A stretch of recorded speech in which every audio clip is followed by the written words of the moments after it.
రండి దేవుని వాక్యాన్ని ధ్యానించుదాం. యెహోషువ గ్రంథం 7వ అధ్యాయం 4-5 వచనాలు నేను చదువుతాను. అలాగే యెహోషువ గ్రంథం 8వ అధ్యాయం 22వ వచనం, ఈ రెండు కలిసి చదువుకుందాం. నాతో కలిసి నేను చదువుతూ ఉండగా నాతో కలిసి చెప్పడానికి ప్రయత్నం చేయండి. కాబట్టి అందరూ చెప్పండి అమ్మా. కాబట్టి జనులలో ఇంచుమించు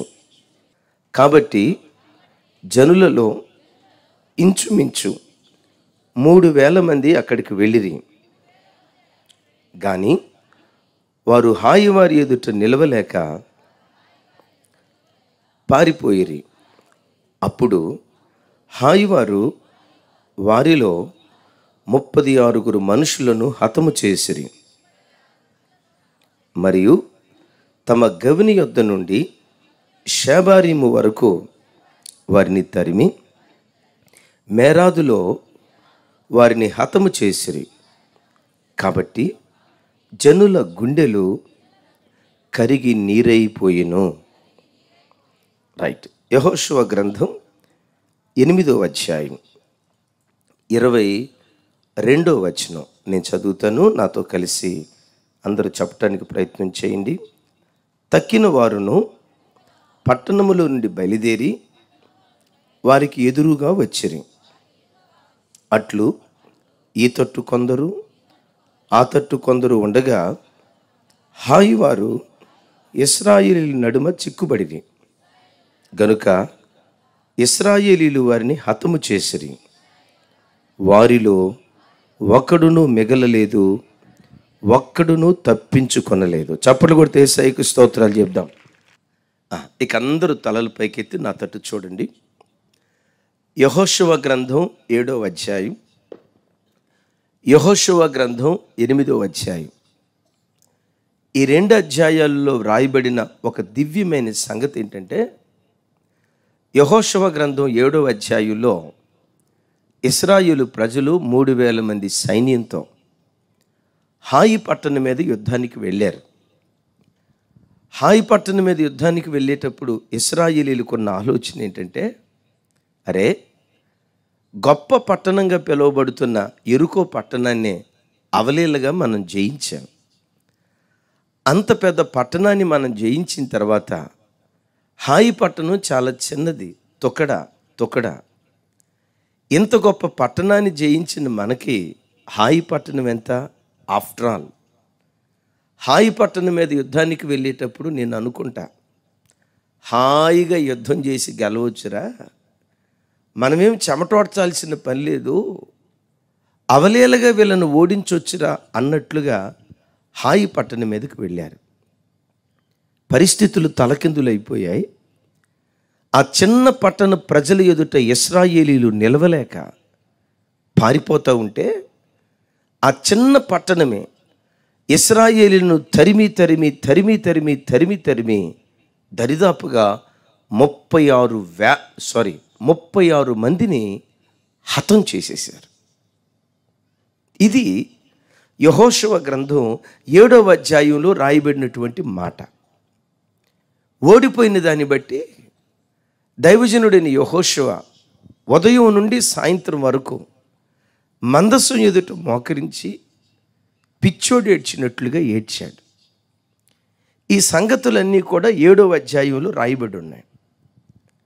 8వ అధ్యాయానికి వచ్చేసరికి భిన్నమైనటువంటి వాతావరణం. అదే హాయి పట్టణం మీదకి ఇశ్రాయేలు ప్రజలు 2వ మారు యుద్ధానికి వెళ్ళారు. ఈ 2వ మారు వెళ్ళినప్పుడు జరిగిన విచిత్రమైన సంగతి ఏంటో తెలుసా? ఈసారి ఇశ్రాయేలు ప్రజల ఎదుట హాయి పట్టణస్తులు నిలవలేక వాళ్ళందరూ పారిపోతూ ఉంటే తరిమి ఒక్కడు కూడా మిగలకుండా హాయి పట్టణాన్ని, హాయి పట్టణస్తులందరినీ ఇశ్రాయేలీయులు హతము చేసేశారు. ఒక్కడు కూడా మిగలలేదు. పట్టణం కాలిపోయింది. పట్టణంలో ఉన్న ప్రజలందరూ హతం చేయబడ్డారు. 7వ అధ్యాయంలో హాయి పట్టణస్థుల చేతులు ఓడిపోయారు. 8వ అధ్యాయంలో ఓడిపోయిన చోటే తన ప్రజలైన ఇశ్రాయేలీలను దేవుడు గెలిపించాడు. మీ అందరితో ఈరోజు ప్రభు నాతో చెప్పమని నా హృదయాన్ని ప్రేరేపిస్తున్న మాట ఏంటంటే, యవన తమ్ముళ్ళారా, ఏ రంగంలో ఓడిపోయి ఈ రాత్రి ఈ స్థలానికి వచ్చావో నాకు తెలియదు. ఈ వాక్యం వింటున్న క్రైస్తవ సంఘమా, తల్లులారా, ఈ వాక్యం వింటున్న తండ్రులారా, నా తోటి దైవ సేవకులారా, ఎక్కడ అడుగు పెట్టినా ఓటమి ఓటమి ఓటమి. ఎంతకాలం ప్రభువా ఈ ఓటమి? ఎంతకాలం ప్రభువా ఈ అపజయం? అసలు ఓడిపోవటానికే నేను పుట్టానా? నాలాంటిది ఎందుకు పుట్టింది ప్రభువా? ఉద్యోగ విషయంలో చూస్తే ఓటమి, ఆర్థిక విషయాల్లో చూస్తే ఓటమి, ఆరోగ్య విషయంలో చూస్తే ఓటమి, కుటుంబ విషయంలో చూస్తే ఓటమి, సేవ విషయంలో చూస్తే ఓటమి. ఈ రాత్రి వాక్యం వింటున్న క్రైస్తవ జనమా, ఒకవేళ నీ బ్రతుకులో ఓటమి ఓటమి ఓటమి ఓటమి, ఈ అపజయాన్ని తట్టుకోలేక నేను చచ్చిపోతే బాగుండు, నాలాంటిది ఎందుకు బ్రతకాలి, నాలాంటి వాడు ఎందుకు బ్రతకాలి, నాలాంటి అభాగ్యుడు నాలాంటి అభాగ్యురాలు ఎవరి కొరకు బ్రతకాలి, జీవితం అంతా కన్నీలే కదా, జీవితం అంతా ఏడ్పే కదానని ఏడ్చి ఏడ్చి ఏడ్చి ఏడ్చి కళ్ళల్లో నీళ్లు ఇంకిపోయాయేమో. బాధ ఎవరికి చెప్పుకోవాలో అర్థం కాక ఒంటరిగా గదిలోనికి వెళ్ళి ఒక్కదానివే కుమిలి కుమిలి కుమిలి కుమిలి కుమిలి కుమిలి ఒకవేళ నీ బ్రతుకులో ఏడుస్తూ వచ్చావేమో. ఏడుస్తూ బ్రతికిన ఓ చెల్లి, ఓ తల్లి, ఓ తమ్ముడా, ఓ తండ్రి, ఈ రాత్రి నీతో నా ప్రభు చెప్పమని చెప్తున్న మాట ఏంటో తెలుసా? ఎక్కడెక్కడ ఓడిపోయావో ఓడిపోయిన చోటే నిన్ను గెలిపించాలని నా దేవుడు కోరుకుంటున్నాడు. అపజయం పొందిన చోటే నిన్ను విజయ వీరుడిగా ఊరేగించాలని నా దేవుడు ఆశపడుతున్నాడు. ఎక్కడ తలదించుకున్నావో, అవమానంతో ఎక్కడ తలదించుకున్నావో, తలదించుకున్న చోటే ఈ సంవత్సరం నా దేవుడు నీ తల పైకెత్తాలని నా దేవుడు కోరుకుంటూ ఉన్నాడు.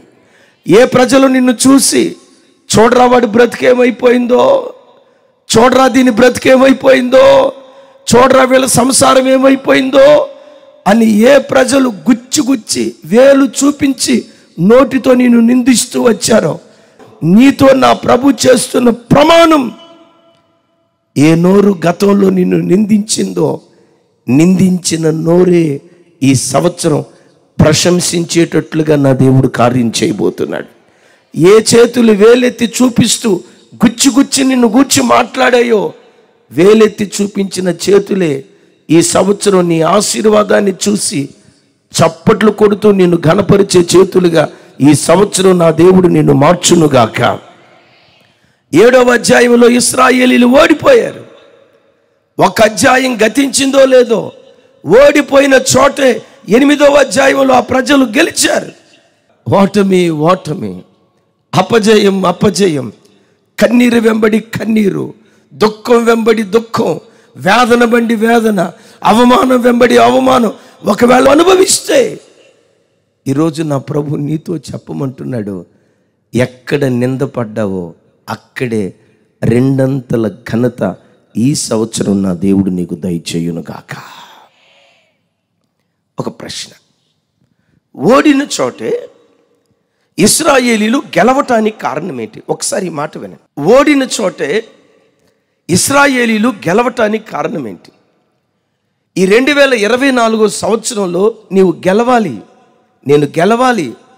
మనం గెలవాలంటే ఏం చేస్తే దేవుని సన్నిధిలో మనం గెలవగలుగుతాం? పర్లేదు తమ్ముడు, ఏం చేస్తే మనం గెలవగలుగుతాం? నా తట్టు చూడండి. హాయి పట్టణం మీద 7వ అధ్యాయంలో ఓడిపోయినప్పుడు యెహోషువ ఏం చేశాడో తెలుసా? ఉదయం నుండి సాయంత్రం వరకు దేవుని సన్నిధిలో సాగిలపడి, దేవా యెరికో పట్టణం మీద గెలిచాం, యోర్దాను 2 పాయలుగా చీలింది, అమాలేకీయుల మీద అఖండమైన విజయాన్ని పొందావు, ఓగు రాజు మీద, సీహోను రాజు మీద ఎన్నో అఖండమైన విజయాలు పొందాం. ఇన్ని అఖండమైన విజయాలు పొందిన మా బ్రతుకులో హాయి పట్టణం మీద ఎందుకు ఓడిపోయాం? ఓడిపోవటానికి కారణం ఏంటయ్యా అని ఉదయం నుండి సాయంత్రం వరకు దేవుని సన్నిధిలో గుండెలు బాదుకుంటూ బట్టలు చింపుకొని ఏడుస్తూ ప్రార్థన చేస్తున్నాడు. క్రైస్తవ జన్మ, మీతో కూడా నేను ఒక మాట చెప్తాను.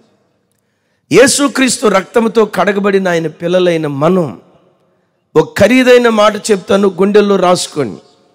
యేసుక్రీస్తు రక్తంతో కడగబడిన మనం గెలవటానికే మనం పుట్టాం, విజయాన్ని సాధించడానికే మనం పుట్టాం. ఎందుకో చెప్పమంటారా? మనం ఆరాధించే మన ఆరాధ్య దైవం జయశాలి అయినటువంటి దేవుడు. లోకాన్ని జయించినవాడు, పాపాన్ని జయించినవాడు, సాతాన్ని జయించినవాడు, విశేషముగా మరణపు కోరలను విరిచి మృత్యుంజయుడై తిరిగి లేచినటువంటి వాడు. యేసుక్రీస్తుకు అపజయము లేదు. యేసుక్రీస్తు రక్తముతో కడగబడిన బిడ్డలకు అపజయము లేదు. ఎప్పుడైనా జీవితంలో ఓడిపోతే ఇదేదో యాంత్రికంగా జరిగిందిలే అని అనుకోకు. యెహోషువ లాగా, ప్రభా ఈ ఉద్యోగంలో ఎందుకు ఓడిపోయాను, అప్పుల సమస్యల్లో ఎందుకు చిక్కుకున్నాను, నా పిల్లలకు రావాల్సిన ఉద్యోగం ఎందుకు రాలేదు, నా వ్యాపారంలో ఎందుకు నష్టపోయాను, ఆర్థికంగా నేను చితికిపోవటానికి కారణం ఏంటి, నాలో ఉన్న లోపం ఏంటి ప్రభా, ఇది నీ పరీక్ష వలన జరిగిందా, నాలో ఉన్న లోపం వలన జరిగిందా అని జీవితంలో ఎప్పుడైనా నువ్వు ఓడిపోతే ఆ ఓటమి కలిగిన కారణం ఏంటో దేవుని సన్నిధిలో నువ్వు ప్రార్థన చేస్తే ఈ దేవుడు ఏం చేస్తాడో తెలుసా? అద్భుతం. ఓటమికి కారణం చెప్తాడు, గెలుపు సూత్రాన్ని కూడా దేవుడు మనకు బయలుపరుస్తాడు. చప్పట్లు కొడుతూ ప్రభువారికి స్తోత్రాలు చెప్దాం. ఏం చెప్పాను? నువ్వు ఎందుకు ఓడిపోయావో ఓటమికి కారణం చెప్తాడు. ఓటమికి కారణం చెప్పి చేతులు ముడుచుకోడు. ఆ తర్వాత ఏం చేస్తాడో తెలుసా? ఓడిన చోట నువ్వు గెలవాలంటే ఏం చేస్తే గెలుస్తావో గెలుపు సూత్రాన్ని కూడా నా దేవుడు నీకు నేర్పటం ప్రారంభిస్తాడు. ఈ రాత్రి దైవ సన్నిధికి వచ్చిన దేవుని బిడ్డలారా, ఒక్కసారి నా తట్టు చూడండి. ఒకవేళ నీ బ్రతుకులో నీ కన్నీళ్ళే నీ కన్నపానాలు అయిపోయాయేమో, నెమ్మది లేని నిద్రలేని రాత్రులు ఒకవేళ నీ బ్రతుకులో నువ్వు అనుభవించావేమో, కూర్చొని ఒక్కసారి ప్రభువుని అడుగు. వై ఎందుకు ఓడిపోయాను ప్రభా? నా అపజయానికి కారణం ఏంటి? నాలో ఉన్న పాపమా? సరైన రీతిలో ప్రార్థన చేయలేకపోయానా? లేదు నీ పరీక్షను బట్టి నేను ఓడిపోయానా? నీవు నన్ను పరీక్షించటాన్ని బట్టి నీ పరీక్షలో యోబులాగా నేను శ్రమల పాలైపోయానా? దేవుని సన్నిధిలో యెహోషువ లాగా మనం ప్రార్థించేవారిగా ఉండాలి. యెహోషువ అలా ప్రార్థన చేస్తూ ఉంటే విచిత్రం, ఓటమికి కారణం దేవుడు చెప్తున్నాడు. యెహోషువ, ఇశ్రాయేలు ప్రజల మధ్యలో శాపగ్రస్తమైన దాన్ని ఒకడు దొంగిలించాడు. ఆ శాపగ్రస్తమైనవి ఇశ్రాయేలు ప్రజల మధ్యలో నుంచి నిర్మూలన చేస్తే తప్ప నేను మీకు తోడుగా ఉండను. ఏమన్నారు ప్రభా? మరలా చెప్పండి అన్నట్లుగా యెహోషువ చూస్తున్నాడు. దేవుడు అంటాడు, ఇశ్రాయేలు ప్రజల మధ్యలో శాపగ్రస్తమైన దాన్ని ఒక్కడు దొంగిలించాడు. మీరందరూ ఎందుకు ఓడిపోయారో తెలుసా? ఒక్కడు చేసిన పాపాన్ని బట్టి మీరందరూ ఓడిపోయారంటాడు. కొంచెం ఆలోచించండి, ఆశ్చర్యం అనిపిస్తుంది. ఇక్కడ దేవుని మనసు మనం అర్థం చేసుకుందాం. నేనంట 3,000 మంది యుద్ధానికి వెళ్ళారు. 2,999 మంది ఏ తప్పు చేయలేదు. మరొకసారి చెప్తాను, 3,000 మంది యుద్ధానికి వెళ్ళారు. 2,999 మంది ఏ తప్పు చేయలేదు. ఆకాన్ అనే ఒక్కడు తప్పు చేశాడు. ఇశ్రాయేలీల సైన్యం మొత్తం ఆల్మోస్ట్ 6 లక్షలు. 5,99,999 మంది ఏ తప్పు చేయలేదు. తప్పు చేసింది చెప్పండి, కొంచెం చెప్పాలి, ఎంతమంది? మరొకసారి, యుద్ధానికి వెళ్ళింది ఎంతమంది? 3000 మంది. 2999 మంది ఏ తప్పు చేయలేదు. తప్పు చేసింది ఎంతమంది? ఇశ్రాయేలీయుల సైన్యం మొత్తం ఎంతమంది అని చెప్పాను? 6 లక్షలు. 5,99,999 మంది ఏ తప్పు చేయలేదు. తప్పు చేసింది ఎంతమంది? ఒక్కడు తప్పు చేస్తే అందరూ ఓడిపోయారు. దీని అర్థం ఏంటో తెలుసా? సంఘంలో నుండి, కుటుంబాలలో నుండి సామూహిక భక్తి జీవితాన్ని దేవుడు కోరుకుంటూ ఉన్నాడు. నా మాట మీకు అర్థమైందా? సామూహిక భక్తి జీవితాన్ని కోరుకుంటున్నాడు. మన కుటుంబాలు ఓడిపోవటానికి కారణం ఏంటంటే, అమ్మా నువ్వు మంచి ప్రార్థన పరురాలివి తల్లి, ఒక మాట, ఆ భక్తి నీ భర్తలో ఉందా?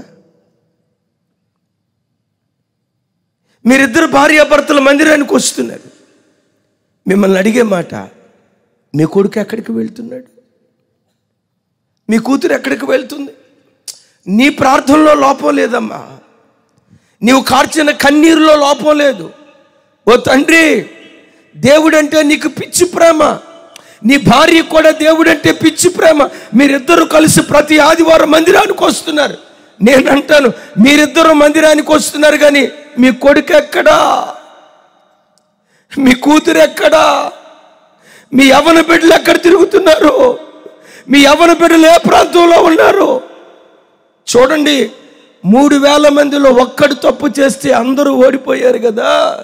మీ ఇంట్లో 4 ఉంటే 3 భక్తిగా బ్రతుకుతున్నారు. ఒకడు భక్తిహీనంగా బ్రతకటాన్ని బట్టే, ఆ ఒక్కడిని బట్టే మన కుటుంబాలు ఓడిపోతున్నాయని ప్రభు పేరిట మనం చేస్తున్నాం. యవ్వన బిడ్డలారా, ఆ మంచి భక్తి కలిగిన తల్లిదండ్రులు ఓడిపోవటానికి, యవ్వన బిడ్డగా నువ్వు భక్తిగా బ్రతకపోవటమే దానికి కారణమేమో.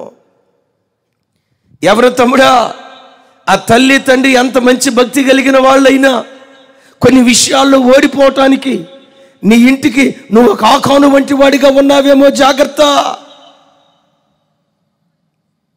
నిన్ను బట్టి కుటుంబం అంతా ఓడిపోతుందేమో, జాగ్రత్త.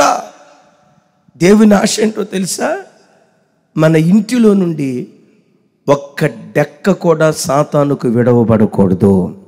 ప్రతి క్రైస్తవ కుటుంబం యెహోషువ కుటుంబంలాగా నేనును నా ఇంటి వారును యెహోవాను మాత్రమే సేవిస్తాము అనాలి. ఏమనాలి? తప్పు చేసింది ఒక్కడు.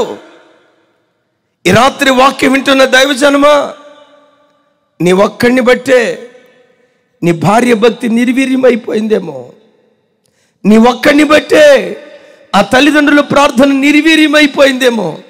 నీ ఒక్కడిని బట్టే విజయోత్సవంతో ఊరేగించాల్సిన సంఘాలు, విజయోత్సవంతో ప్రజల మధ్యలో ఘనపరచబడిన సంఘాలు, నీ ఒక్కడి భక్తిహీనతను బట్టే సంఘాలు, సమాజం ఒకవేళ ఓడిపోతుందేమో.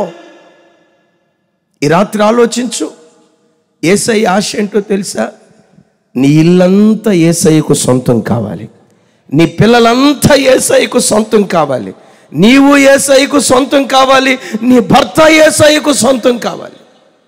ఆదివారం వచ్చిందంటే ఆరాధనకు వెళ్లకుండా మన ఇంటిలో ఆదివారపు దినాన పసికందు కూడా ఇంటిలో ఉండకూడదు. కుటుంబం కదిలి దేవుని సన్నిధిలో ప్రతి ఆదివారం ఆయన సముఖములో కనపడుదుముగాక. అలా కనపడేటట్లుగా చప్పలు కొడుతూ స్తోత్రాలు చెప్దాం. దేవుడు ఇక్కడ ఖండితంగా ఏం చెప్తున్నాడు తెలుసా? నిర్మూలన చేస్తేనే తప్ప, నా వైపు చూడండి, శాపగ్రస్తమైన దాన్ని మీ మధ్యలో ఉండకుండా నిర్మూలన చేస్తేనే తప్ప నేను మీకు తోడై ఉండనని కరాఖండిగా దేవుడి స్థలంలో ఈ మాట చెప్తున్నాడు. దైవజనమా, ఈ రాత్రి ఈ వాక్యం వింటున్న నీ బ్రతుకులో దేవుని ఆశీర్వాదాన్ని అనుభవించకుండా ఆకాను లాంటి ఏ పాపం నీ గుండెల్లో గూడు కట్టుకొని ఉంది? ఆకాను లాంటి ఏ అపవిత్రతను బట్టి గతంలో నువ్వు ఓడిపోతూ వచ్చావు?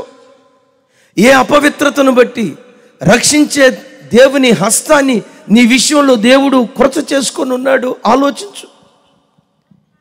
యెషయా గ్రంథంలో రాసి ఉంటుంది కదా, రక్షింపనేరక యుండునట్లు యెహోవా హస్తము అందరూ చెప్పాలి. రక్షింప నేరక యుండునట్లు యెహోవా హస్తము కొరచ కాలేదు. దేవుడు రక్షించాలని తన హస్తాన్ని పలుమార్లు చాపిన నీకు నీ దేవునికి మధ్యలో ఏదో పాపం అడ్డుగోడగా నిలవబడి ఉంది. అమ్మా, ఎన్నోసార్లు నీ కన్నీటిలో నుంచి లేవనెత్తాలని దేవుడు తన బాహువును చాపాడు. ఎన్నోసార్లు ఓడిన చోట నిన్ను గెలిపించాలని నా దేవుడు ఎంతో ప్రాకులాడాడు. దేవుడు తన హస్తాన్ని చాపినప్పుడల్లా నీకు నీ దేవునికి మధ్యలో ఏదో పాపం అడ్డుగోడగా నిలవబడిందేమో ఆలోచించు. నీలో ఉన్న ఆకాననే పాపపు అడ్డుగోడ ఏంటో నీకు బాగా తెలుసు. నీ అవిధేయత ఏంటో, నీ బుద్ధిహీనత ఏంటో, దేవునికి ఆయాసాన్ని కలుగు చేసిన నీ అవిధేయత ఏంటో నీకు బాగా తెలుసు.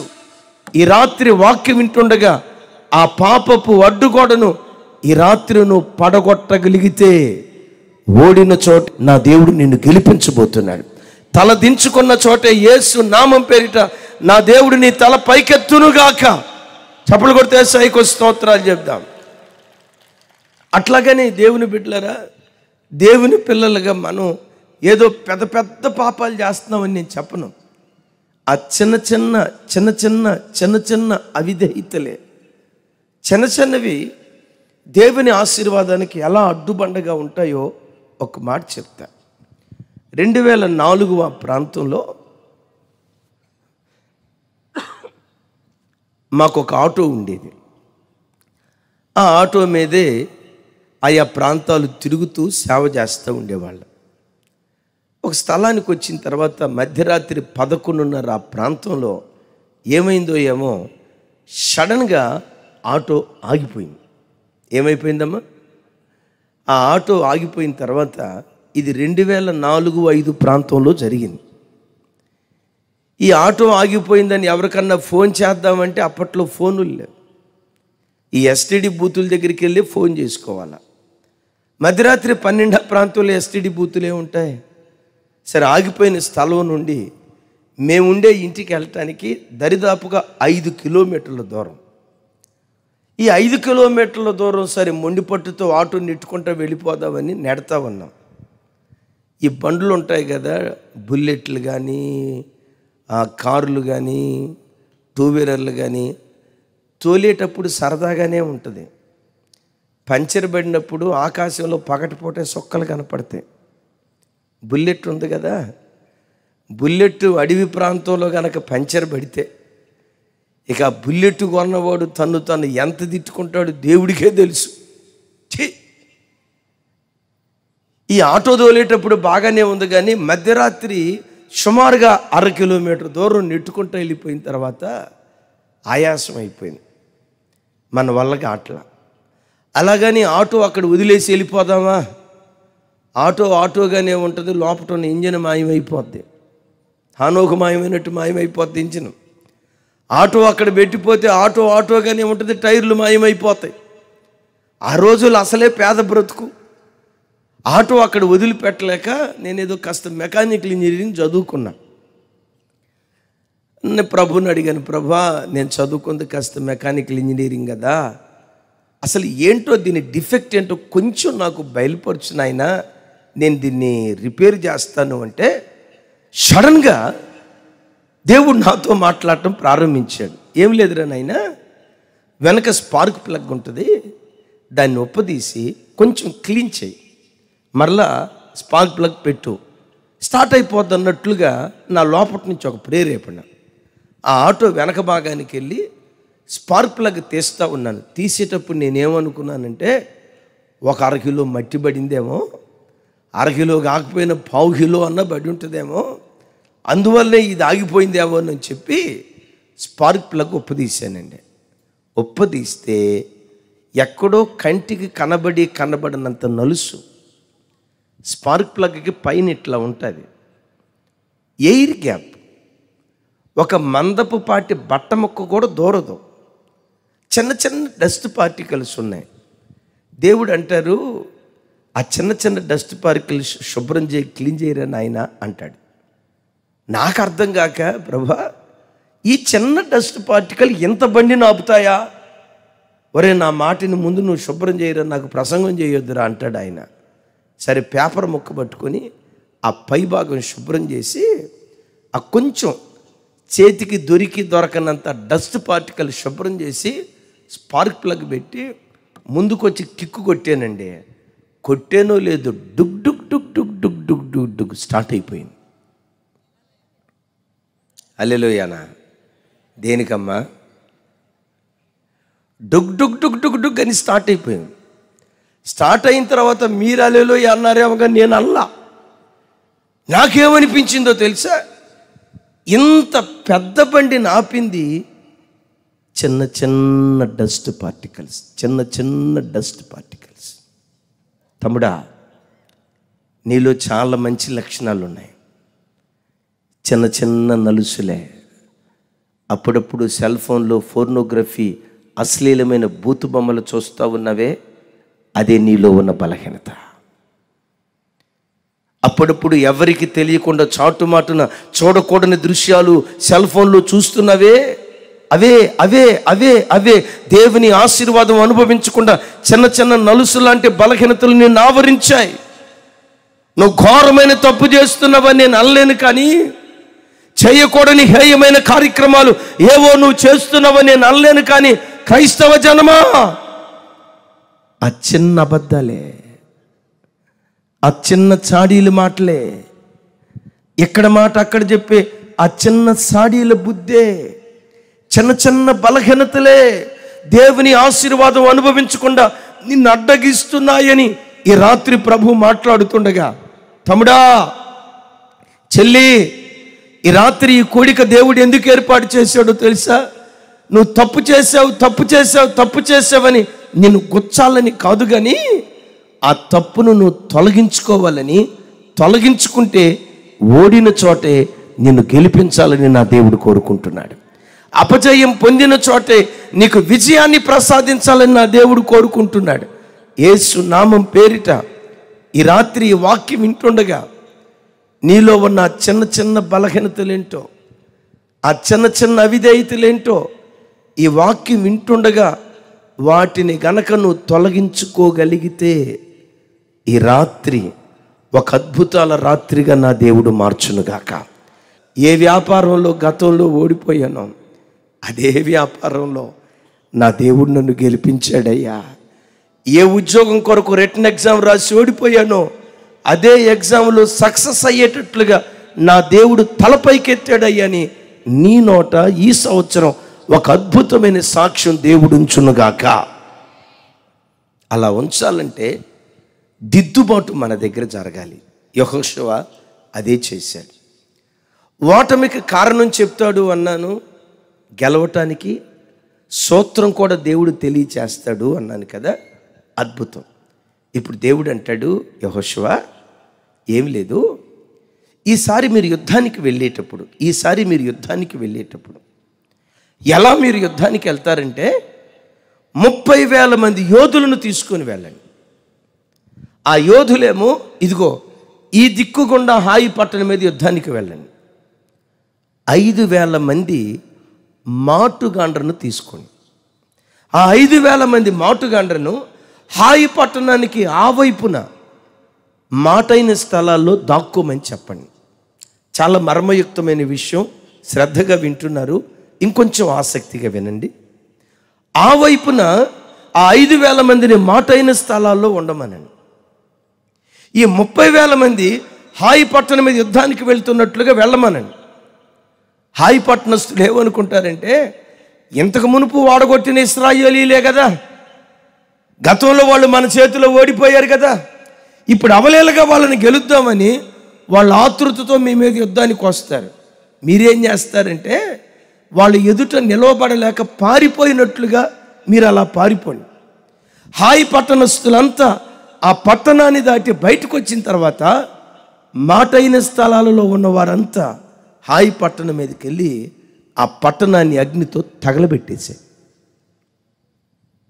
ఆ పట్టణం అలా తగలబడుతూ ఉంటే మిమ్మల్ని తరవటానికి వచ్చినటువంటి హాయి పట్టణస్తులు వస్తున్నటువంటి ఆ పొగను చూసి మొత్తానికి మాటుగాండ్ర చేత పట్టణం చెరపట్టబడిందని తెలుసుకొని వారు గుండెలవిసేలాగా ఇటు అటు పారిపోవటం ప్రారంభిస్తారు. అప్పుడు వాళ్ళని మీరు తరిమేసేయండి. వ్యూహాన్ని నేర్పితే సేమ్ అలాగే చేశారు. చివరికి ఏం జరిగిందో తెలుసా? ఒక్కడు కూడా మిగలకుండా, నాతో కలిసి చెప్పండి, ఒక్కడు కూడా మిగలకుండా. సౌండ్ పెంచాలి. ఒక్కడు కూడా మిగలకుండా. మరొక్కసారి, ఒక్కడు కూడా మిగలకుండా శత్రువులంతా లయమైపోయారు. నా చేతులెత్తి మిమ్మల్ని దీవిస్తున్నాను. 2023లో ఏ సమస్యలు మిమ్మల్ని తరిమాయో ఈ 2024లో ఒక్క సమస్య కూడా మిగలకుండా వాటన్నిటిని దేవుడు నేలమట్టం చెయ్యును గాక. ఒక్క సమస్య కూడా మిగలకుండా. గడిచిన సంవత్సరాల్లో ఎన్నో సమస్యలు నిన్ను వెంటాడి ఉండొచ్చు. అనారోగ్యం ఒకవైపు, ఆర్థిక ఇబ్బందులు ఒకవైపు, అప్పుల సమస్య ఒకవైపు, ఉద్యోగాలేమి ఒకవైపు, కుటుంబ పరువు ప్రతిష్టలు బజారుకు ఏడ్చబడిన సమస్య ఒకవైపు, ఎన్నెన్నో సమస్యలు ఒకవేళ నిన్ను తరిమేయేమో. నా దేవుడు ఈరోజు నీతో చెప్పమని చెప్తున్న మాట, నిన్ను తరిమిన సమస్య ఒక్కటి కూడా మిగలకుండా ఈ సంవత్సరం వాటన్నిటినీ నా దేవుడు హతం చెయ్యునుగాక. వాటన్నిటినీ నా దేవుడు నేలమట్టం చెయ్యునుగాక. అయితే దేవుడు అలా నేలమట్టం చేయాలంటే ప్రతి క్రైస్తవుడికి వ్యూహం ఉండాలి. వ్యూహం. చదివే బిడ్డ వ్యూహ ప్రకారం చదవాలి. వ్యాపారం చేసే బిడ్డ వ్యూహ ప్రకారం వ్యాపారం చేయాలి. సమయాన్ని వ్యూహ ప్రకారంగా దాన్ని ఖర్చు పెట్టేటువంటి వాళ్ళగా ఉండాలి. సంఘానికి ఎప్పుడు వ్యూహం ఉండాలి. గుడ్డెద్దెల్లి చేలో పడ్డట్లుగా ఎవరు చదువుకోకూడదు.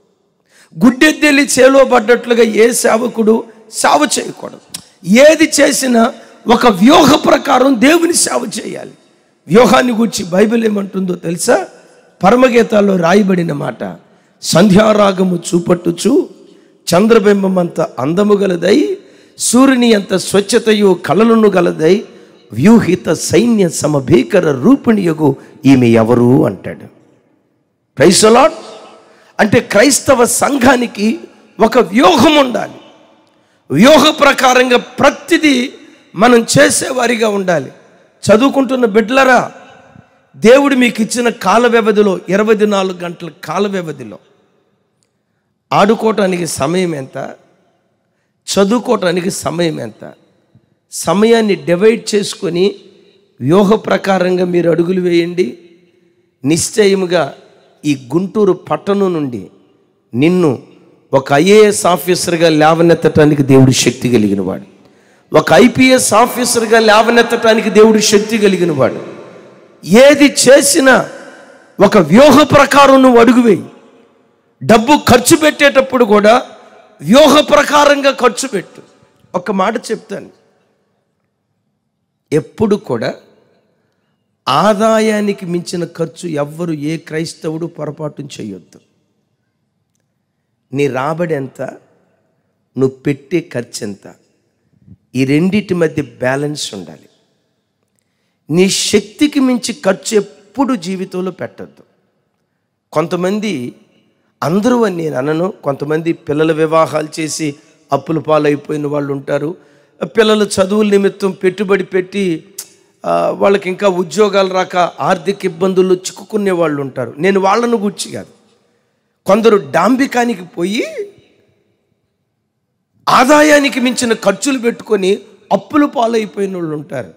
వీళ్ళని గూర్చి మా తెలంగాణ భాషలో చెప్పాలంటే, చారాన కోడికి బారాన మసాలా అంట. చెప్పండి, కొంచెం పెద్దగా చెప్పండి అమ్మా.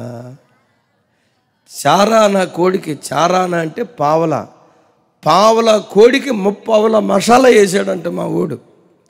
పావల కోడికి ఎంత మసాలా వేయాలా అమ్మ? అరకిలోనా? అందుకే రేపు కాక మా గ్యాస్ ప్రాబ్లం వస్తుంది. సరే చూడండి, చారాన కోడికి బారాన మసాలా. ఒకరోజు ఒక తమ్ముడు వచ్చాడు నా దగ్గరికి, అన్నయ్య, ఏమిరా తమ్ముడు అంత పెద్దగా అరుస్తున్నావు, ఏమైంది నీకు?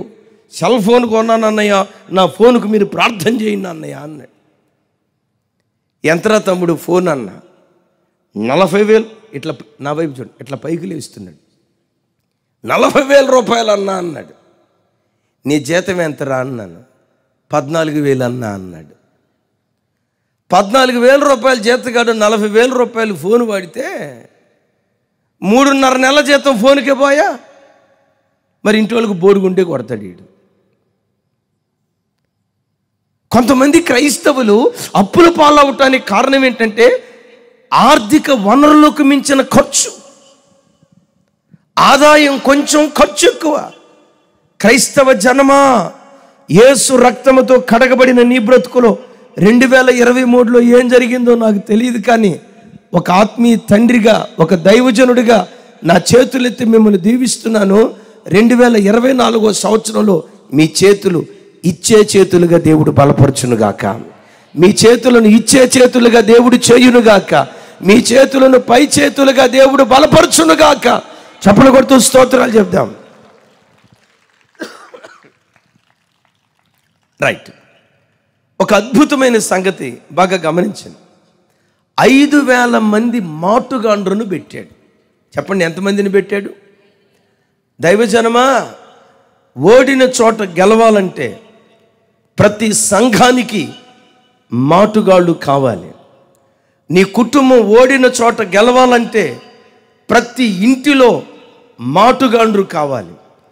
ఏ సంఘంలో, ఏ కుటుంబంలో, ఏ ప్రాంతంలో క్రైస్తవ కుటుంబాల్లో మాటుగాళ్ళు ఉంటారో, మాటుగాళ్ళు ఉన్న స్థలాలలో ఓడిన చోట దేవుడు గెలిపించటం ప్రారంభించునుగాక. కొడదాం, గట్టిగా చప్పట్లు కొడదాం, హుషారుగా కొడదాం. హల్లెలూయా.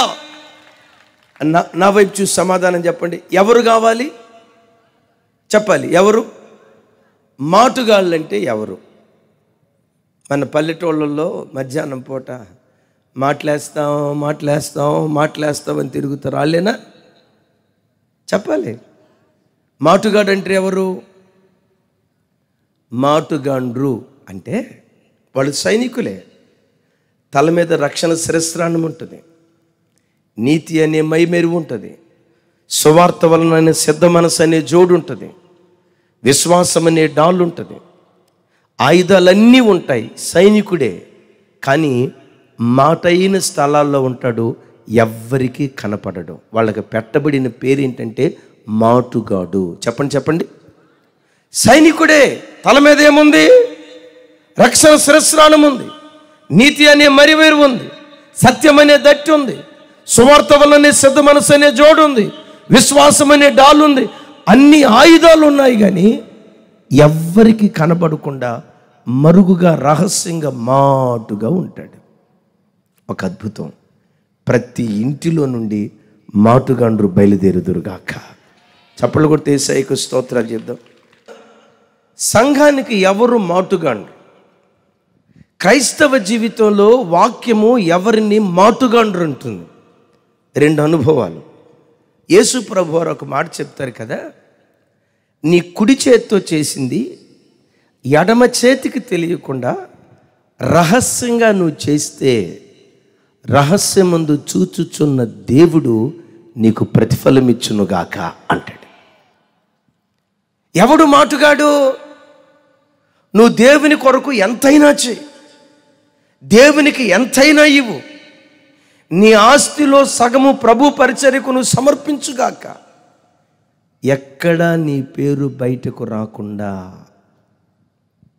నీవు చేసింది 10 మందికి తెలియకుండా నువ్వు రహస్యంగా ఉంచితే ఎంత మరుగుగా ఉంటావో అంత వెలుగులోనికి దేవుడు తీసుకొస్తాడు. Praise the lord. మరోసారి చెప్దాం, ప్రైజ్ ది లార్డ్. ప్రతి క్రైస్తవుడు సంఘాలలో మాటుగాడై ఉండాలి. నీవిచ్చే దశంభాగం కానీ, నీవిచ్చే కృతజ్ఞతార్పణ కానీ, ఇలాంటి సువార్త సభల్లో నీవిచ్చే లక్షల రూపాయల కానుకే కానీ నీవిచ్చిన సంగతి స్థానిక దైవ సేవకుడికి తప్ప మరి ఎవ్వరికీ తెలియకుండా రహస్యంగా నువ్వు చేస్తే ఆ రహస్యంగా చేసేవాడు మాటుగాడు. అలాంటి మాటుగాళ్ళు ఏ ఇంట్లో ఉంటారో వాళ్ళను ఓడిన చోటే దేవుడు గెలిపించడం ప్రారంభిస్తాడు. మిమ్మల్ని ఒక మాట అడుగుతా, 5,000 మంది పురుషుల ఆకలి తీర్చడానికి 5 రొట్టెలు 2 చేపలు. అందరూ నా వైపు చూడాలి. 5 రొట్టెలు 2 చేపలు ఎవరిచ్చారు యేసయ్యకి? అవి పెద్దగా చెప్పండి. చిన్నవాడు అని రాసి ఉంది కదా. నేను మీ అందరిని అడుగుతాను, ఆ చిన్నవాడి పేరు మీలో ఎవరికైనా తెలిస్తే నాకు చెప్పండి. ఎక్కడికెక్కడే ₹1,00,00,000 చెక్కు రాసి ఇచ్చేసిపోతా. ఆ చిన్నవాడి పేరేంటి? ఒక్కొక్కరు ఐన్స్టీన్ అయిపోయారమ్మా. నేను మిమ్మల్ని అడిగే మాట ఏంటంటే, ఆ చిన్నవాడి పేరేంటి? సార్ బాబురావు గారు ఏం పేరు? ఎవరైనా చెప్తే ₹1,00,00,000 ఇస్తా. నన్ను అడగండి, మీకు తెలుసా అని అడగండి, పర్వాలేదు. నాకు కూడా తెలియదు. ఎందుకో తెలుసా? వాడు మాటుగాడు. వాడి పేరు బైబిల్లో రాయబడలా. ఒక గొప్ప దైవజనుడు ఎలీషా, ఇంటి మీద మేడగది, బల్ల, పేట, దీపవృక్షం ఇవన్నీ అమర్చింది. మిమ్మల్ని అడుగుతా, ఆ తల్లి పేరేంటి? ఆ తల్లి పేరేంటి?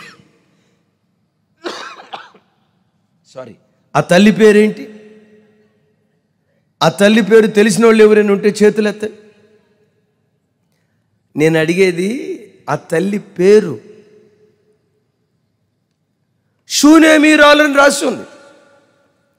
అది వాళ్ళ ఊరు పేరు. ఈ ఊరి పేరు ఏంటండి? తక్కెళ్ళపాడు. తక్కెడేయటమే. తక్కెళ్ళపాడు ఊరావిడ అని ఎట్లా అంటాము? ఆమె షూనేం అనే గ్రామానికి, పట్టణానికి చెందింది.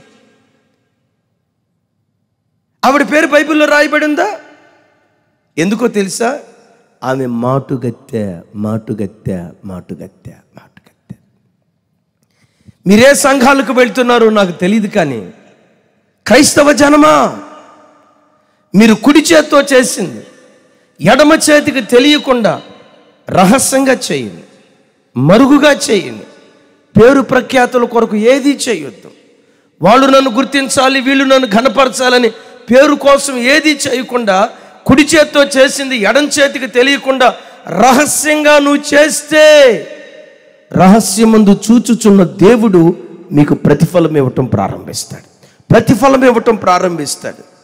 నేను ఎప్పుడు ఈ మాట చెప్తా, దేవుని సన్నిధిలో నువ్వు దేవునికి చేసింది ఎంత మరుగుగా ఉంచుతావో అంత వెలుగులోనికి దేవుడు నిన్ను తీసుకురావటం ప్రారంభిస్తాడు. చాలా చోట్ల క్రైస్తవ సంఘాల్లో ఎట్లుంటుందంటే, చేసేది ఇంత, చెప్పుకునేది అంత. ఇలాగే ఓ చోట పాలకొల్లు ప్రాంతంలో మీటింగ్కి వెళ్ళా. మధ్యాహ్నం పూట కరెంటు పోయింది. ఎక్కడ ఫ్యాన్లు అక్కడ ఆగిపోయినాయి. అట్లా తలపైకి ఎత్తి చూసా. రెక్కల మీద ఏవో పేర్లు కనపడుతున్నాయి నాకు. ఏమిటా ఈ అద్భుతమైన పేర్లని చదివితే, ఒక రెక్క మీద అల్లం అని రాసి ఉంది, ఇంకొక రెక్క మీద బెల్లం అని రాసి ఉంది, ఇంకొక రెక్క మీద సుబ్బారావు అని రాసి ఉంది. నాకు అర్థం కాక ఆ పాస్టర్ గారిని పిలిచి, అల్లం చెప్పండి అమ్మా, నాకు అర్థం కాక అల్లం బెల్లం సుబ్బారావు ఏమయ్యా ఇట్లా రాశారన్న. ఆ పాస్టర్ గారు పక్క నవ్వుతా, ఈ ఫ్యాన్ ఇచ్చిన ఇంటి పేరు అల్లం, ఆయన చేసే వ్యాపారం బెల్లం, ఆయన పేరేమో ఆయన పేరేమో సుబ్బారావు. నేను మనసులో అనుకున్నా, ఆ ఫ్యాన్ కనిపెట్టేవాడు దేవుని దయ వల్ల 4వ రెక్క కనిపెట్టలా. ఒకవేళ 4వ రెక్కే కనుక కనిపెడితే ఎవరి పేరు రాసేవాడో చూడండి. ఇప్పుడు అల్లం బెల్లం సుబ్బారావు అందరికీ తెలిసింది. కరెంట్ వచ్చింది అనుకోండి, ఫ్యాన్ గిర్రాది తిరుగుతూ ఉంటుంది. ఇప్పుడు ఎవరెవరు తిరుగుతారు చెప్పండి? అల్లం తిరిగా, బెల్లం తిరిగా, చెప్పాలి సుబ్బారావు తిరిగా, అయిపోయా. మాటుగాడిగా ఉండు, రహస్యంగా చేయి. నీవు చేసేదానికి నా దేవుడు ప్రతిఫలం ఇచ్చటం ప్రారంభించును గాక. క్రైస్తవ జనమ, నా ప్రభు ఈరోజు మీతో చెప్పమని చెప్తున్న ఒకే ఒక్క మాట, 2023 ఓటమిని అనుభవించిన సంవత్సరమేమో, అపజయాన్ని అనుభవించిన సంవత్సరమేమో, దుఃఖాన్ని అనుభవించిన సంవత్సరమేమో, ఈ 2024లో నీతో నా దేవుడు ప్రమాణం చేస్తున్నాడు. ఎక్కడ ఏడ్చావో, ఎక్కడ దుఃఖపడ్డావో, ఎక్కడ అంగలార్చావో, ఈ సంవత్సరం నీ అంగలార్పును నాట్యంగా నా దేవుడు మార్చబోతున్నాడు. తల దించుకున్న చోటే నీ తల నా దేవుడు పైకెత్తి విజయోత్సవంతో దేవుడు నిన్ను ఊరేగించునుగాక. దేవుడు అలా ఊరేగించాలంటే మనం మాటుగాళ్ళగా దేవుని సన్నిధిలో బ్రతుకుదుముగాక. చప్పలు కొడితే యేసయ్యకు స్తోత్రాలు చెప్దాం. రెండవ మాటుగాడు సంఘానికి వచ్చే ప్రతి బిడ్డ ఒక మాటుగాడిగా బ్రతకాలి. ఎస్, ప్రభువు నమ్ముకున్న ప్రతి క్రైస్తవుడు ఒక మాటుగాడిగా బ్రతకాలి. ఎవరు మాటుగాడు అంటే రహస్యంగా ఉండేది ఎవరు? యేసు ప్రభువారు అదే అధ్యాయంలో చెప్తూ అంటాడు, నువ్వు ప్రార్థన చేయనప్పుడు నువ్వు గదిలోనికి వెళ్ళి తలుపులు వేసుకుని రహస్యంగా ప్రార్థన చేయి. రహస్యమందు చూచుచున్న దేవుడు నీ ప్రార్థనకు ప్రతిఫలం ఇచ్చునుగాక అంటాడు. మరోసారి చెప్దాం, ఆమేన్. అంటే మాటుగాడు ఎవరు? సంఘానికి మాటుగత్తెలు ఎవరో తెలుసా? కన్నీటి ప్రార్థన చేసే ప్రార్థనా పరులైన తల్లులు సంఘానికి మాటుగత్తెలు. క్రైస్తవ కుటుంబాలకు మాటుగత్తెలు ఎవరో తెలుసా? పిల్లల భవిష్యత్తు కొరకు రేయి మొదటి జామున లేచి పిల్లల భవిష్యత్తు కొరకై దేవుని సన్నిధిలో కన్నీరు మున్నీరుగా ఏడ్చే ప్రతి తల్లి తన పిల్లలకు మాటుగత్తె. పిల్లల భవిష్యత్తు కొరకై యోబులాగా అరుణోదయపు దినాన లేచి, దేవా నా కొడుకులను ఆశీర్వదించు, దేవా నా కొడుకులకు శ్రేష్టమైన భవిష్యత్తు ఇవ్వని పిల్లల భవిష్యత్తు కొరకై దేవుని సన్నిధిలో కన్నీళ్లు కార్చే ప్రతి తండ్రి తన పిల్లలకు ఒక మాటుగాడు లాంటి వాడు. సంఘక్షేమం కొరకు, సంఘక్షేమమే నా ప్రాణమని ఎంచి సంఘక్షేమం కొరకు ఆకాశమందలి దేవుని తట్టు చేతులెత్తి దేవుని సన్నిధిలో ప్రార్థించే ప్రతి దైవజనుడు సంఘానికి ఒక మాటుగాడు లాంటివాడు. ఈ రాత్రి వాక్యం వింటున్న దైవజనమా, ఈ 2024 సంవత్సరంలో నీ ఇంటికి నువ్వు ఒక మాటుగత్తెగా బయలుదేరితే, ఒక మాటుగాడిగా బయలుదేరితే, మాటుగత్తె అయిన ప్రార్థన పర్రాలుగా నువ్వు బయలుదేరితే, ఈ సంవత్సరం ఓడిన చోటే దేవుడు నిన్ను గెలిపించబోతున్నాడు. అవమానం పొందిన చోటే రెట్టింపు ఘనత దేవుడు నీకు ఇవ్వబోతున్నాడు. దేవుడు అలా ఇచ్చునుగాక. ఒకసారి నా తట్టు చూడండి. మిమ్మల్ని ఒక మాట అడుగుతా, అయ్యలారా, రోజు 8 గంటలు కష్టపడి డ్యూటీ చేస్తున్నావు, చెయ్యి, ప్రైజ్ కార్డ్. ఎందుకయ్యా ఇంత కష్టపడుతున్నావు అని నిన్ను అడిగితే, నా పిల్లల కోసం అండి, నా పిల్లలకు మంచి భవిష్యత్తు ఇవ్వటానికి నేను కష్టపడుతున్నానండి. మంచిది, కష్టపడు. నిన్ను అడిగే ఒక్క మాట, రోజుకొచ్చి 8 గంటలు కుటుంబం కోసం కష్టపడుతున్నావే, రోజుకొచ్చి 10 గంటలు కుటుంబం కోసం కష్టపడుతున్నావే, నిన్ను అడిగే మాట, ఆ రోజులో కనీసం నీ కుటుంబం కోసం 1 గంటైనా దేవుని సన్నిధిలో ప్రార్థిస్తున్నావా?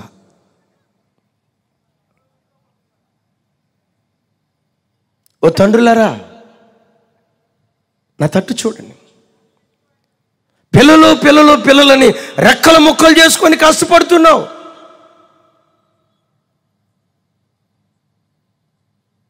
నా పిల్లలకు ఒక మంచి భవిష్యత్తు ఇవ్వాలి, రే అనక పగలనక చెమటను, రక్తాన్ని చెమట రూపంలో ధారపోస్తున్నావు, కష్టపడుతున్నావు, నిజమే.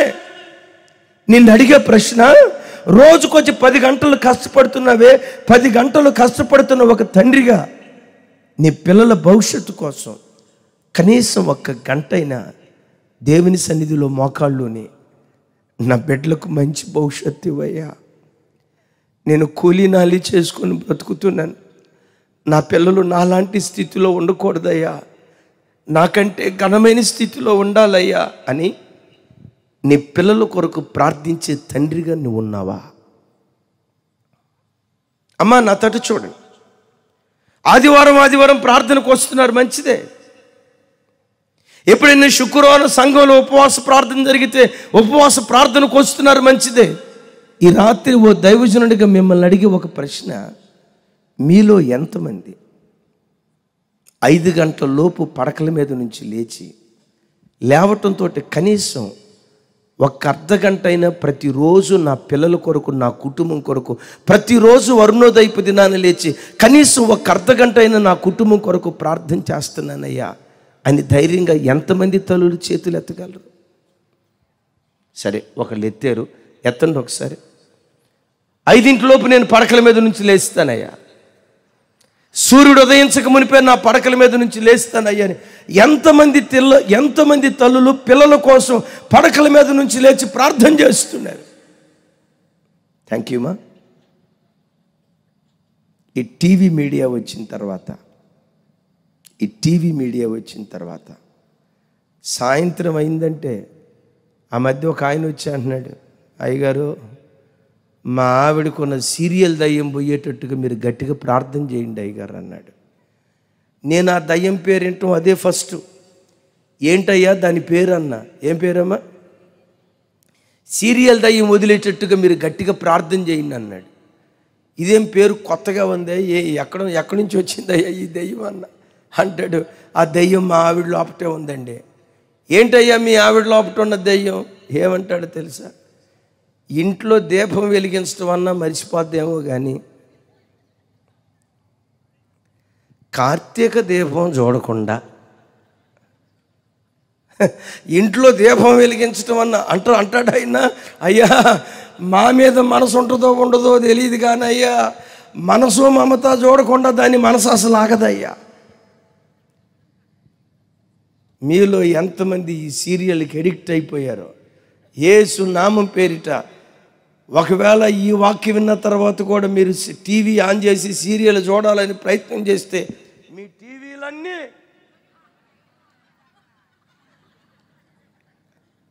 మీరన్నట్టే జరుగునుగాక.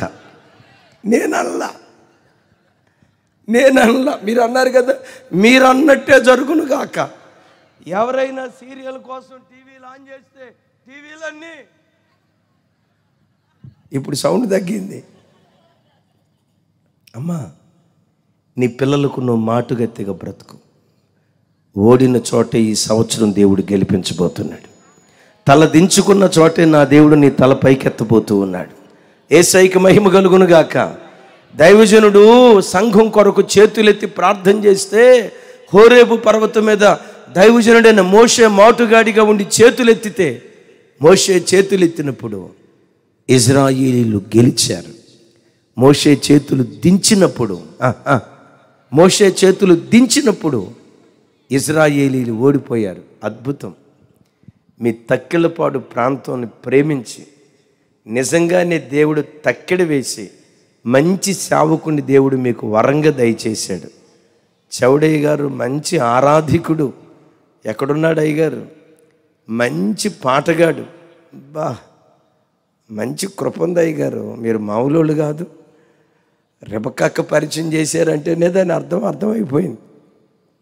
మంచి ఆరాధికుడు. అద్భుతం. ఆ దైవజనుడు చేతులు ఎత్తటం మీకు, మీ పిల్లలకు, మీ పిల్లల పిల్లలకు దీవెన కారణంగా దేవుడు మారుస్తాడు. అమ్మా నీ పిల్లలు గెలవాలంటే నీ పిల్లలకు నువ్వు మాటుగత్తెగా మారాలి. నీ దైవజనుడు గెలవాలంటే నీ సంఘానికి నువ్వు మాటుగత్తెగా మారాలి. ఓ తండ్రి, రెక్కలు ముక్కలు చేసి కష్టపడి సంపాదించడం మాత్రమే కాదు, ఒక తండ్రిగా నువ్వు ప్రార్థించే ప్రార్థన పరుడువైతే, ఓ తండ్రిగా నువ్వు చేసే ప్రార్థన నీ పిల్లలను విజయోత్సవంతో దేవుడు ఊరేగించునుగాక. ఒక అద్భుతమైన సాక్ష్యం చెప్తాను. ముగింపులోకి వచ్చాను. ఆఖరి క్షణాలు. అది అమెరికా దేశం. చైనా దేశం నుంచి బ్రతుకు తెరువు నిమిత్తం వచ్చారు. మైకేల్ చాంగ్ అతని పేరు. అద్భుతమైన టెన్నిస్ ప్లేయర్. 17వ ఏటే ఆ వింబుల్డన్ టెన్నిస్ గోల్డ్ మెడల్ సాధించాడు. వాస్తవంగా చైనాకి అమెరికా దేశానికి బద్ధవైర్యం అప్పటి నుంచి కూడా. ఈ చైనా దేశస్థుడు అమెరికా దేశానికి వచ్చి అమెరికా దేశ ప్రజలను ఓడించి ఆ అమెరికా తరపు నుండి వింబుల్డన్కి ఆటల పోటీలో పాల్గొంది ఫస్ట్ ప్రైజ్ గెలుచుకున్నాడు, గోల్డ్ మెడల్ సాధించాడు. నా తట్టు చూడండి, ఇలా గోల్డ్ మెడల్ పట్టుకొని ఉన్నాడు, ఫస్ట్ ప్రైజ్. అతని వయసు జస్ట్ 17 years, 18 సంవత్సరాలు కూడా నిండని, మన భాషలో చెప్తాను, నూనూగు మీసాల యవ్వన కుర్రోడు. 17 సంవత్సరాల వయసులో దిగ్గజాలను మట్టి గరిపించి అఖండమైన విజయాన్ని సాధించి ట్రోఫీని ఇట్లా పట్టుకొని ఉన్నాడు. అందరూ ఏమన్నారు తెలుసా? బాబు, ఇంత చిన్న వయసులో ఇంత అద్భుతమైన విజయాన్ని నీవెలా సాధించగలిగావు? నీ విజయాన్ని కలిగిన కారణం ఎవరు అంటే, ఆయన సవినయంగా ఆయన చెప్పిన సాక్ష్యం యూట్యూబ్లో ఉంది. మైకేల్ చాంగ్ ఆయన నిలవబడి ఏమని సాక్ష్యం చెప్తున్నాడు తెలుసా? నా విజయానికి కలిగిన కారణాలు 2. నంబర్ 1, నా విజయానికి కారణం నా ఆరాధ్య దైవం ప్రభు అయిన యేసు క్రీస్తు వారు నా విజయానికి కారణమయ్యాడు. బలహీనులను బలపరిచే దేవుడు, వెర్రివారిని జ్ఞానుల ఎదుట వేడుకగా ఊరేగించే దేవుడు, బలహీనుడైన నన్ను దేవుడే నన్ను గెలిపించాడు. నా విజయానికి కారణం మొట్టమొదట ప్రభు అయిన యేసు క్రీస్తు అయితే, రెండవ కారణం నా తల్లి దేవుని సన్నిధిలో కార్చిన కన్నీళ్ళు, నా తల్లి చేసిన ప్రార్థనే నాకు ఈ గొప్ప విజయాన్ని ప్రసాదించింది. ఏంటయ్యా నీ తల్లి ప్రార్థనలో ఉన్న ప్రత్యేకత? నా తట్టు చూడండి. ఏంటయ్యా నీ తల్లి ప్రార్థనలో ఉన్న ప్రత్యేకత? అందరి తల్లుల కంటే నీ తల్లిలో ఉన్న ప్రత్యేకత ఏంటి? ఆ బిడ్డ తలంచి ఏం చెప్పాడు తెలుసా? నేను కోర్టులో ప్రత్యర్థితో ఆట ఆడుతున్నంతసేపు, ప్రత్యర్థితో పోరాడుతున్నంతసేపు నా తల్లి ప్రార్థనా గదిలో దేవునితో పోరాడుతూ ఉంటుందయ్యా.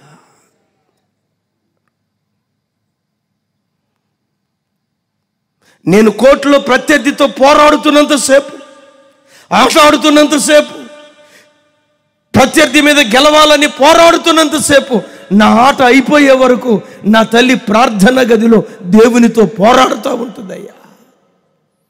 నా తల్లి దేవుని సన్నిధిలో పోరాడిన పోరాటమే నా ఈ గొప్ప జయానికి కారణమైపోయింది. అమ్మా, పిల్లలు ఎగ్జామ్కి వెళ్ళినప్పుడు, ఒక నీట్ ఎగ్జామ్ రాయటానికి వెళ్ళినప్పుడు, ఒక గవర్నమెంట్ ఎగ్జామ్ రాయటానికి వెళ్ళినప్పుడు, ఓ పబ్లిక్ ఎగ్జామ్ రాయటానికి వెళ్ళినప్పుడు, వాళ్ళు ఎగ్జామ్ హాల్లోకి వెళ్ళింది మొదలుకొని ఎగ్జామ్ హాల్లో నుంచి బయటకు వచ్చే వరకు కూడా దేవుని సన్నిధిలో మోకరించి, నీ బిడ్డ కొరకు నువ్వు పోరాడు, మాటుగత్తిగా నువ్వు బ్రతికితే, మాటుగాడిగా నువ్వు బ్రతికితే ఓడిన చోటే మన పిల్లలను దేవుడు గెలిపించడం ప్రారంభిస్తాడు. నేను అతిశయానికి చెప్పట్లా. తల్లిదండ్రులారా, మీ పిల్లలకు ఈ బాధ్యత, ఈ కార్యక్రమం మీరు చేయకపోతే పిల్లల ఆత్మల విషయమై మీరు ఉత్తరవాదులు అవుతారు. మిమ్మల్ని పురికొల్పటానికి చెప్తున్నాను. మీ ఎదుట నిలవబడిన నేనున్నాను కదా.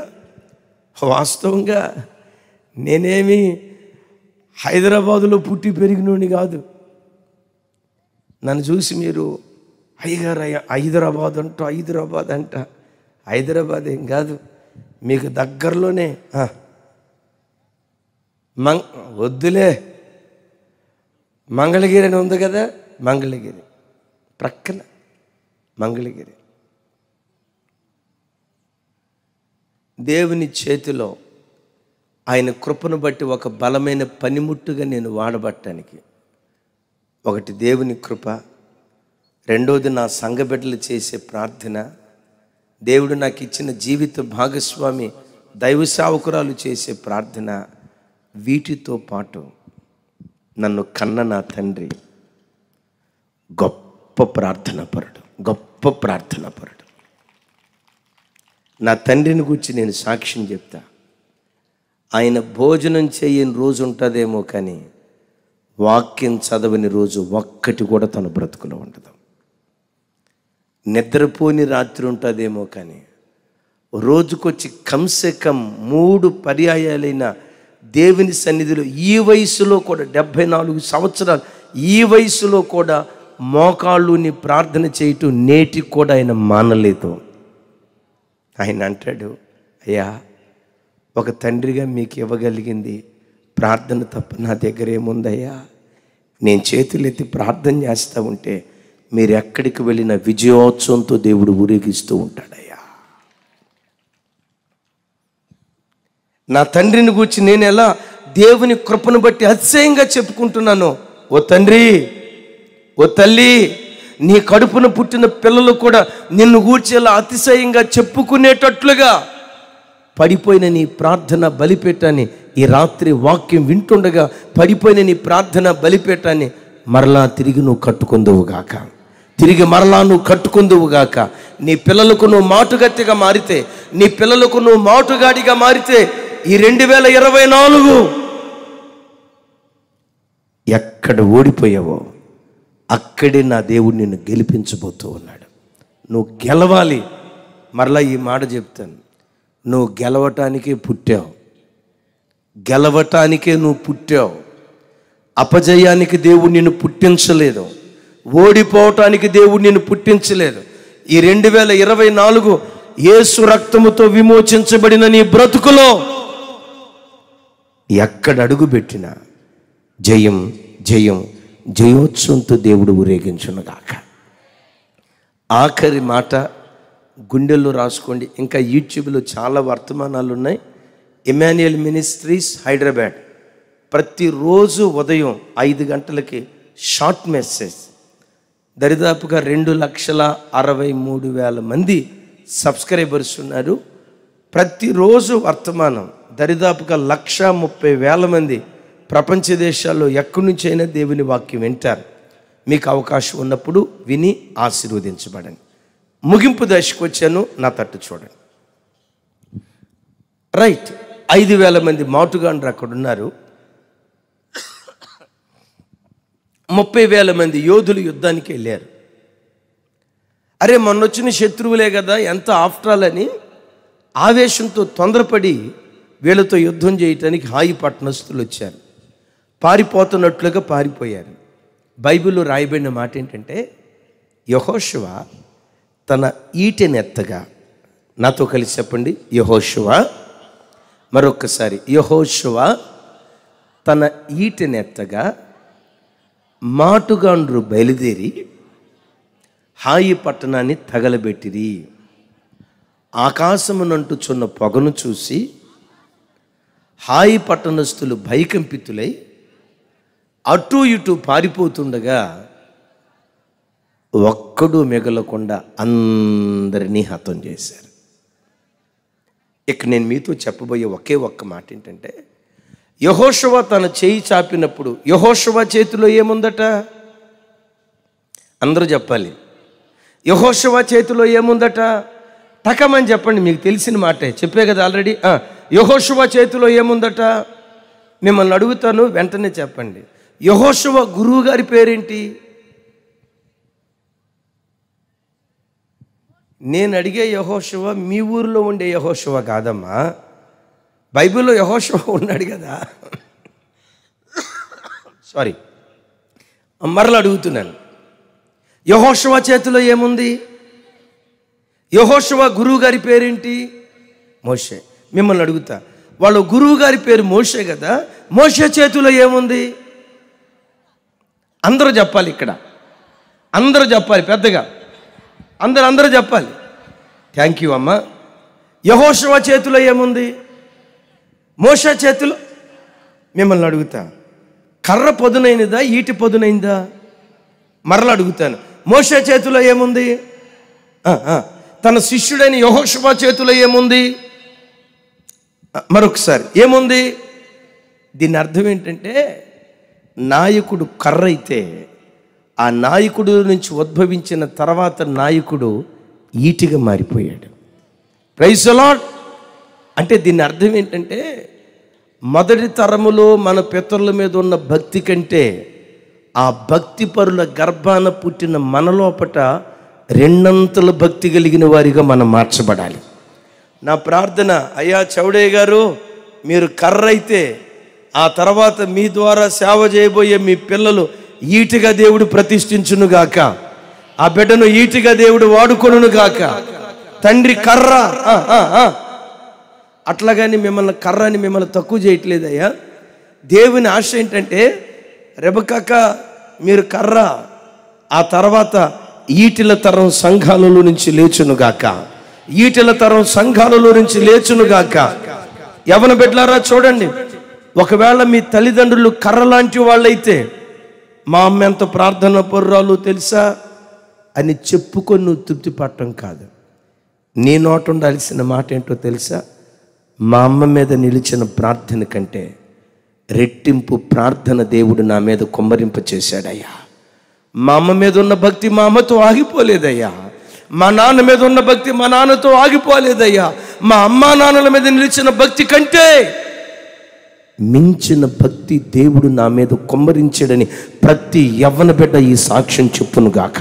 ప్రతి యవ్వన బిడ్డ నోట నుంచి ఈ రాత్రి దేవుడి మాట పలికించునుగాక. యవ్వన బిడ్డ ఏం మాట్లాడాలి నువ్వు? మా అమ్మ మీద ఏ ప్రార్థన ఉందో, మా నాన్న గుండెల్లో ఏ విశ్వాసం ఉందో, మా అమ్మ నాన్న మా అమ్మ నాన్న మీద నిర్మించిన ప్రార్థన కంటే మించిన ప్రార్థన దేవుడు నా మీద కుమ్మరించాడయ్యా. మా నాన్న కర్ర, నేను ఈటగా మారిపోయా.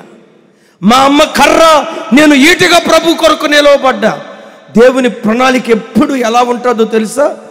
తరం తర్వాత తరం తన అభిషేకాన్ని రెట్టింపు చేయాలని కోరుకుంటాడు. మరొకసారి ఈ మాట చెప్తాను, తరం తర్వాత తరం తన అభిషేకాన్ని రెట్టింపు చేయాలని కోరుకుంటాడు. నిజమే, ఏలియాని దేవుడు వాడుకున్నాడు. ఏలియాని దేవుడు వాడుకున్న దానికంటే ఎలీషాని రెండంతల అభిషేకంతో దేవుడు వాడుకోవటం ప్రారంభించాడు. ఎవరిని బిడ్డలారా, ఒక్క మాట దేవుడిని అడుగు. మా అమ్మ నాన్న కర్ర అయితే, ఆ కుటుంబంలో బయలుదేరిన నేను ఈటిగా నీ కొరకు నిలవబడతానయ్యా. ఈటిగా నువ్వు నిలవబడితే ముగిస్తున్నా. ఓడిన చోటే ఈ సంవత్సరం నా దేవుడు నేను గెలిపించబోతున్నాడు. నిశ్చయంగా దైవ సేవకుని దగ్గరకు వచ్చి మీరు సాక్ష్యం చెప్తారు. ఆ దైవజనుడు ప్రవచనం ఎత్తి చెప్పినట్లుగా 2023లో ఎక్కడెక్కడ ఓడిపోయామో ఆ రంగాలన్నిట్లో దేవుడు మమ్మల్ని గెలిపించాడయ్యా. బంధువుల మధ్యలో మా తల పైకెత్తాడయ్యా. విజయోత్సవంతో మేము ఊరేగించబడ్డామయ్యా. చాచే మా చేతులను ఇచ్చే చేతులుగా దేవుడు మార్చాడని మీ నోట ఓ గొప్ప సాక్ష్యాన్ని దేవుడు ఉంచునుగాక. ఇంతవరకు ఓపికతో విన్నందుకు మీకు అందరికీ కృతజ్ఞతలండి. ఇంతవరకు నా ఛానల్ సబ్స్క్రైబ్ చేసుకోకపోతే దయచేసి సబ్స్క్రైబ్ చేసుకోండి, లైక్ చేయండి, షేర్ చేయండి. ఇంకా లేటెస్ట్ వీడియోల కోసం బెల్ ఐకాన్ మీద క్లిక్ చేయండి.